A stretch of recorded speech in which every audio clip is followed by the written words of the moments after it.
Apa kabar sahabat YouTube? Bertemu lagi bersama saya di channel Sarwani AB. Oke teman-teman, di video kali ini saya akan sharing kembali tentang YouTube, yaitu tentang rekomendasi video. Nah, tetapi di sini saya tidak akan sharing tekniknya atau triknya bagaimana sih video kita supaya direkomendasikan. Tetapi di sini saya lebih ke sharing kepada teman-teman apa saja sih yang jadi penilaian YouTube. Nah, ini perlu kita ketahui apa saja sih yang menjadi penilaian YouTube di video kita, agar YouTube mau merekomendasikan video-video kita yang kita upload, teman-teman. Jadi YouTube itu punya penilaian, teman-teman. Di video kita itu YouTube akan melihat dan menilai video kita tersebut apakah layak direkomendasikan atau tidak. Bagian mana saja? Oke, langsung saja kita ke tutorialnya. Oke, kita masuk ke YouTube Studio yang gunakannya aplikasi aja untuk penjelasannya. Nah, masuk seperti ini. Nah, di video, setiap kita membuka video itu pasti ada tampilan performa video seperti ini, teman-teman. Di sini ada beberapa bagian. Yang pertama itu penayangan, rasio klik tayang, dari tayangan, rata-rata durasi tonton. Nah, di sini sebenarnya ada yang nggak muncul, yaitu tayangan, teman-teman. Kita bahas dulu yang pertama, yaitu yang di sini adalah penayangan. Nah, penayangan ini adalah salah satu juga yang menjadi patokan YouTube untuk merekomendasikan video kita. Apa sih yang dimaksud dengan penayangan? Apa sih penayangan itu? Kita masuk ke YouTube Studio seperti ini, teman-teman. Di bagian atas ini ada namanya penayangan, kita klik aja. Nah, ini dia, teman-teman. Penayangan itu adalah seberapa banyak video kita ditonton oleh orang yang mengunjungi YouTube dan berapa banyak channel kita itu dikunjungi orang. Jadi penayangan ini adalah jumlah orang yang menonton video kita, teman-teman. Kita bisa melihat penayangan itu di sini di YouTube Studio, dan juga bisa melihat penayangan itu di bagian channel kita, tentang channel. Itu di channel kita, misalnya kita masuk ke channel, ada namanya tentang. Nah, kita masuk ke situ, maka di bawah itu ada bagian ditonton, berapa kali video kita ditonton. Nah, penayangan ini adalah seberapa sering orang menonton video kita yang ada di channel kita. Kita juga bisa melihat beberapa dalam waktu tertentu untuk penayangan ini. Misalkan ini kan 28 hari terakhir, kita bisa melihat di sepanjang waktu sudah berapa penayangan di channel kita. Kita bisa melihat seperti ini, teman-teman, 28 hari terakhir.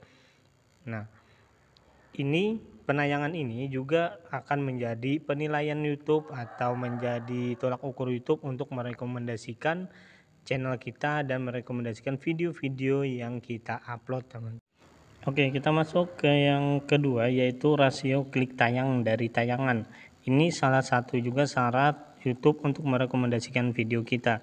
Semakin tinggi persennya rasio klik tayang dari tayangan ini, maka akan semakin berpotensi juga video kita ini direkomendasikan oleh YouTube, teman-teman.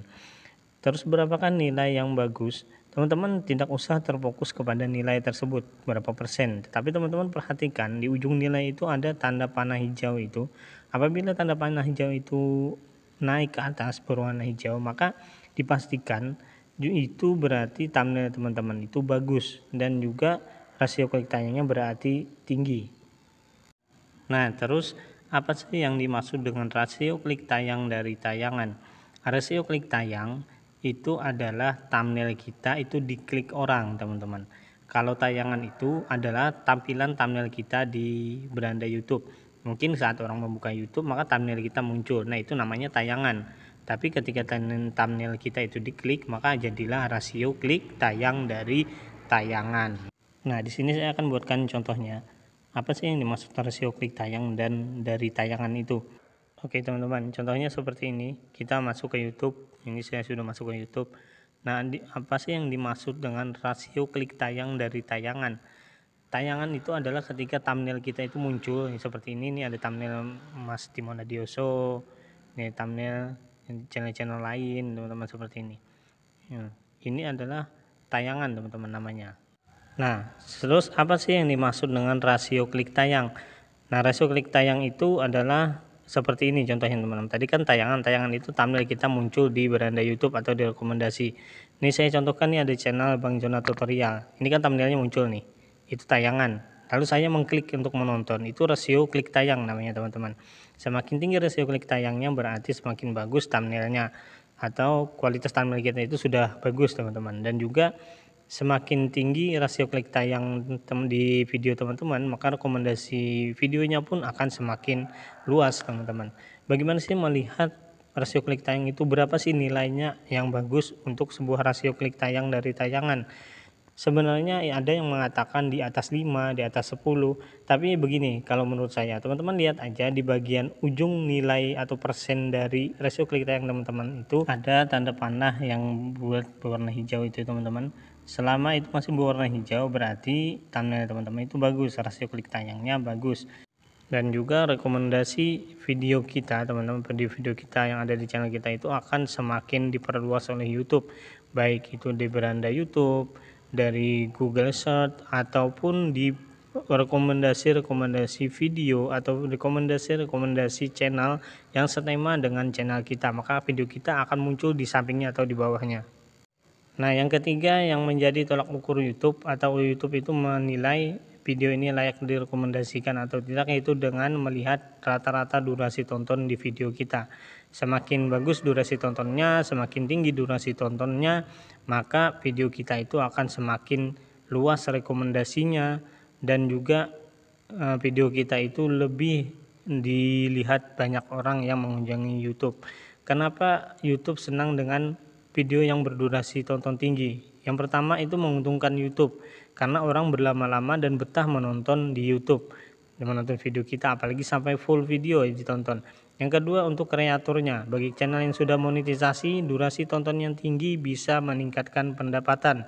Kenapa kok bisa seperti itu? Iya, karena dengan durasi tonton yang tinggi, maka akan banyak iklan yang muncul di situ, menguntungkan kreatornya, juga menguntungkan dari YouTube-nya karena durasi tontonnya tadi. Nah, itu tadi 3 bagian kalau menurut saya yang menjadi penilaian YouTube untuk merekomendasikan video kita. Apabila 3 bagian itu sudah terpenuhi, maka otomatis semua video-video yang kita upload maka akan selalu direkomendasikan oleh YouTube. Jadi kita jangan membuat video asal-asalan teman-teman. Harus betul-betul berkualitas. Berkualitas tadi yaitu membuat orang betah menonton. Salah satunya itu tadi full durasi atau paling tidak separuh durasi lah, setengah durasi yang kita upload. Nah, itu tadi lah teman-teman bagian-bagian yang akan dinilai oleh YouTube ketika YouTube mau merekomendasikan video kita. Apabila bagian-bagian tersebut tidak memenuhi syarat untuk direkomendasikan, maka video kita nggak akan direkomendasikan. Walaupun dari awal-awal mungkin direkomendasikan oleh YouTube di 2 jam pertama. Setelah itu rekomendasinya akan dihentikan apabila satu dari beberapa bagian tadi itu tidak memenuhi syarat. Jadi teman-teman saat mengupload video, perhatikan bagian-bagian tersebut agar video kita bisa selalu direkomendasikan oleh YouTube. Oke, mungkin itu saja sharing kali ini, semoga bermanfaat. Terima kasih telah menonton. Ya, bagi teman-teman yang ingin tahu tentang tutorial YouTube lainnya, silahkan klik link yang ada di deskripsi. Karena di channel ini saya sudah membuatkan playlist untuk tutorial YouTube. Terima kasih. Assalamualaikum warahmatullahi wabarakatuh.